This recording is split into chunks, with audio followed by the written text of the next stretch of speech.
మహాగణాధిపతయే నమః. ఓం గురుభ్యో నమః. ఓం శ్రీమాత్రే నమః. పరమేశ్వర స్వరూపమైనటువంటి జ్యోతిష, వాస్తు మరియు ఇతర అనేకమైనటువంటి శాస్త్రములను మనకు అందించినటువంటి మహర్షులకి నమస్కారం. హయగ్రీవ హయగ్రీవ హయగ్రీవేతి యో వదేత్తస్య నిస్సరతే వాణి జన్మకన్యా ప్రవాహవత్. అరుణాం కరుణాతరంగితాక్షీం ధృతపాశాంకుశపుష్పబాణచాపాం అనిమాదిభిరావృతాం మయూకైః అహమిత్యేవ విభావయే భవానీం. శ్రీమాత్రే నమః. మనం ఈరోజు వార ఫలితాల్లో 17వ తేదీ నుంచి 23వ తేదీ వరకు ఉన్నటువంటి గ్రహస్థితి ఏ విధంగా ఉంది, మరియు ద్వాదశ లగ్నాల వారికి, లగ్నం తెలియనటువంటి వారు రాశి నుంచి చూసుకోవచ్చు. వారికి ఏ విషయాల్లో చాలా బాగుంది, ఏ విషయాల పట్ల కాస్త జాగ్రత్త వహించాలి, ఏ దేవత ఆరాధన చేసుకోవాలి అనేటువంటి విషయాలు ఇప్పుడు మనం తెలుసుకుందాం. తులాలగ్నము, తులారాశి. తులవారికి కనుక చూసుకున్నట్లయితే రాస్యాధిపతి అయినటువంటి శుక్రుడు మీకు పంచమ స్థానంలో ఉన్నాడు. కాబట్టి ఏంటి, కొత్తగా ఎవరైనా ఫ్రెండ్స్ పరిచయం అవడము, లేదా ఏదైనా ప్రేమ వ్యవహారాలకు సంబంధించిన విషయంలోని కొంచెం వారితో ఏదైనా ఘర్షణ వాతావరణం అనేటువంటి స్పష్టంగా గోచరిస్తుంది. 17, 18, 19 తేదీలు మీరు ఏదైనా కొత్త విషయాలు కొత్తగా ప్రారంభించడానికి, కొత్త విషయాలు చాలా బాగుంది. మరి 20, 21, 22, 23 తేదీలు ప్రత్యేకంగా మీకు ధన సంబంధించిన విషయంలో ప్రోగ్రెస్ అనేటువంటిది ఉంది. మరియు ఈ తేదీలు 20 నుంచి 24వ తేదీ వరకు ఉండేటువంటి గ్రహస్థితి మీకు వివాహ ప్రయత్నాలు చేయడానికి చాలా అనుకూలంగా ఉంది మీకు. అలాగే కాస్త ధనాధిపతి అయినటువంటి మీకు ధనాధిపతి కుజుడవుతాడు. కాబట్టి కాస్త శనితోని శుక్రుడితో ఉన్నందుకు ఫైనాన్షియల్ పరంగా కూడా గ్రోత్ ఉంటుంది, అందులో ఎటువంటి సందేహం లేదు. కాకపోతే ఇక్కడ కాస్త రావాల్సిన లాభాలు ఏవైతే ఉంటాయో ఆ యొక్క విషయాల్లో కొంచెం కొంతమంది ఎవరైనా కాస్త అడ్డుపడ్డం కానీ ఇట్లాంటివి కాస్త చూపిస్తుంది. అలాగే మరొక విషయం ఏంటంటే, ఇక్కడ గమనించుకున్నట్లయితే ఈ యొక్క లగ్నాధిపతి అంటే తులా లగ్నానికి మరియు ద్వితీయాధిపతి అయినటువంటి కుజుడు పంచమ స్థానంలో ఉన్నందుకు కొంచెం క్రియేటివ్ రిలేటెడ్, ఫ్యాషన్ రిలేటెడ్ వాటి మూలంగా ఫైనాన్స్ కోసం ట్రై చేసేటువంటి వారికి కూడా అనుకూలంగా ఉంది అని చెప్పుకోవచ్చు. అదేవిధంగా గమనించుకున్నట్లయితే ఇక్కడ ఈ కుజుడు ముఖ్యంగా పంచమ స్థానంలో ఉన్నందుకు, మరియు ఈ శుక్రుడు శని కూడా దాంతో కలిసి ఉన్నందుకు ఇక్కడ సంతానానికి చూడండి, చాలా కాలంగా మీది ఉదాహరణకు తులాలగ్నం అనుకోండి, సంతానం ఇంకా సెటిల్ అవ్వట్లేదు, సంతానం ఇంకా ఉద్యోగ సంబంధించినవి రావట్లేదు అనుకునేటువంటి వారికి ఇదొక మంచి సమయంగా చెప్పుకోవచ్చు. అంటే మీ యొక్క సంతానానికి కూడా ప్రొఫెషన్ రిలేటెడ్ సంబంధించిన, కెరియర్ సంబంధించినటువంటి విషయాల్లో చాలా చాలా బాగుంటుంది.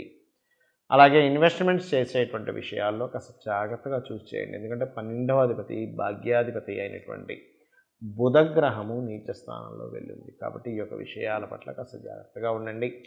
మరియు అదేవిధంగా గమనించుకున్నట్లయితే ఇక్కడ చూసుకున్నట్లయితే ఇక్కడ ఈ రాశి వారికి ప్రధానంగా, అంటే ఈ లగ్నం వారికి కానీ రాశి వారికి కానీ ఇక్కడ ఏంటంటే కొంచెం చూడండి, ఒక్కోసారి ఓవర్ ఎంజాయ్మెంట్స్ చేస్తూ ఉంటారు. అటువంటి విషయాల్లో కాస్త జాగ్రత్తగా ఉండండి. బికాజ్ ఆఫ్ పంచమ స్థానంలో శని కుజుడు ఉన్నందుకు కొత్తగా ఎవరైనా ఫ్రెండ్షిప్స్ అయ్యేటువంటి విషయాల పట్ల కూడా కాస్త జాగ్రత్తగా ఉండాలి. ఇక మీరు చేయవలసినటువంటి దేవతా ఆరాధన ఏమిటి అని చూసుకున్నట్లయితే, మీరు లక్ష్మీ నరసింహస్వామి యొక్క నామస్మరణ చేయడం, కరావలంబ స్తోత్రం చదువుకోవడం అన్ని విధాలా మంచి ఫలితాలను ఇస్తుంది.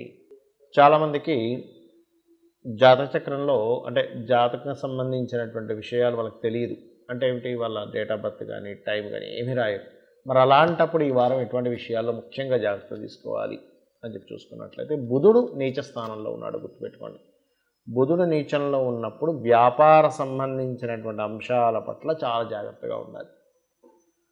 ఇది బుధుడు రియల్ ఎస్టేట్ వాటికి, అంటే రియల్ ఎస్టేట్లో ప్రధానంగా ఈ పంట పొలాలకు సంబంధించిన వాటికి కారకుడవుతాడు, తోటలకి వీటికి కారకుడవుతాడు బుధుడు. నార్మల్గా కట్టుకునేటువంటి గృహాలకి, స్థలాలకి కాదు.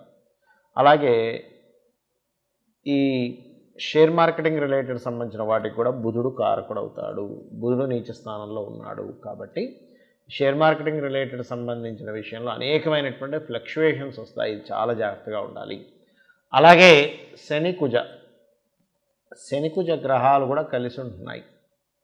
ఎక్కడ, వృశ్చిక రాశిలో. ఎప్పుడైతే వృశ్చిక రాశిలో శని కుజుడు కలిసి ఉంటున్నారో, అంటే వృశ్చిక రాశ్యాధిపతి అయినటువంటి కుజుడు మనకి కుంభంలోని వృశ్చికాన్ని చూస్తుంది కూడా. అంటే ఏం లేదు, ఈ 2 గ్రహాలు కలిసి ఉండడం వల్ల కుంభరాశిని వృశ్చిక రాశిని టార్గెట్ చేస్తున్నాయి.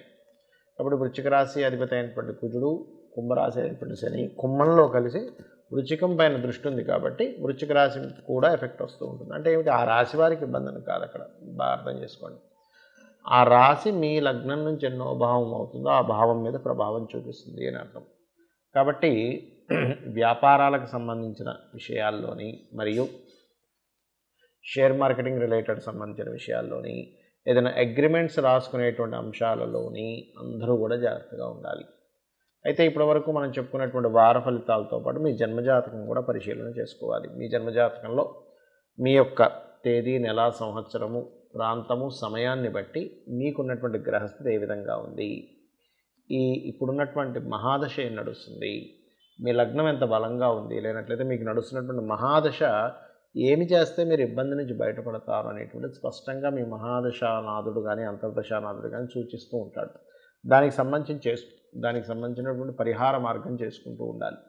అదేవిధంగా మీరు ఏ మార్గంలో ప్రయత్నం చేసినట్లయితే మీకు ధనం అనేటువంటిది వస్తుంది.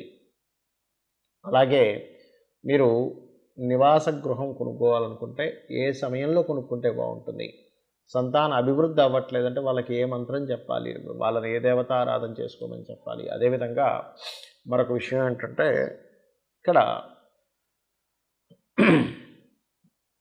గమనించుకున్నట్లయితే ఎవరైనా సరే గుర్తుపెట్టుకోండి, ఈ యొక్క గ్రహస్థితి ఏదైతే ఉంటుందో, అంటే మీరు జన్మించినప్పుడు గ్రహస్థితి ఏదైతే ఉందో అది మీరు ఎప్పుడు వివాహం చేసుకోవాలి, అంటే ఎటువంటి ఉద్యోగ సంబంధించిన వాటిల్లో మీ ప్రయత్నం చేస్తే బాగుంటుంది, ఏ ఉద్యోగంలో అయితే మీకు డబ్బులు వస్తాయి. అంటే కొంతమంది మెడికల్ రంగాల్లో ఉంటారు, కొంతమంది ఇంజనీరింగ్, కన్స్ట్రక్షన్లో ఉంటారు, రకరకాల ఉద్యోగాలు ఉండొచ్చు, వ్యాపారాలు ఉండొచ్చు.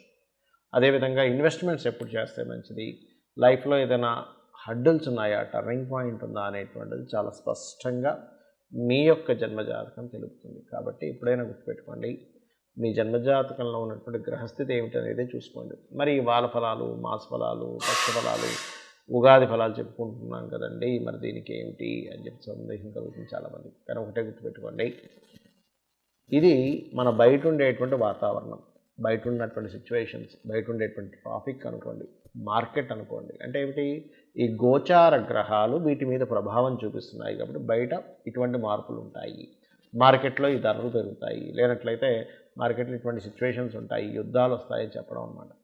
కాబట్టి మీరు చేసే పనికి బయట ఉండేటువంటి కండిషన్ మ్యాచ్ అయితే బాగుంటుంది. మీరు చేసే పనికి బయట ఉండే కండిషన్ బాగాలేదనుకోండి, అంటే చిన్న ఎగ్జాంపుల్ చెప్తాను చూడండి.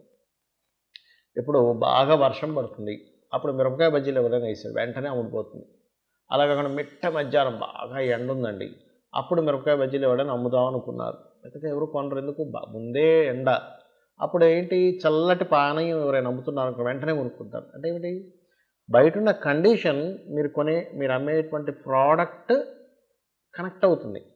బయట ఉన్న కండిషన్ మీరు అమ్మే ప్రోడక్ట్ కనెక్ట్ అవ్వకపోతే అది అమ్ముడుపోదు. అలాగే ప్రోడక్ట్ ఒకటే కాదు, అనేకమైనటువంటి విషయాలు, అనేకమైనటువంటి సిచ్యువేషన్స్ అన్నీ కూడా మీ ప్రయత్నము బయట ఉన్నటువంటి సిచ్యువేషన్స్తో ఆధారపడి ఉంటుంది. కాబట్టి మనం ఈ వార ఫలితాలని, మాస ఫలితాలని ఇవన్నీ చెప్పుకుంటూ ఉన్నాం. కాబట్టి వీటిని తెలుసుకుంటూ మీ యొక్క జీవితాన్ని ఆనందమయం చేసుకుంటారని మనస్ఫూర్తిగా కోరుకుంటూ శ్రీమాత్రే నమః.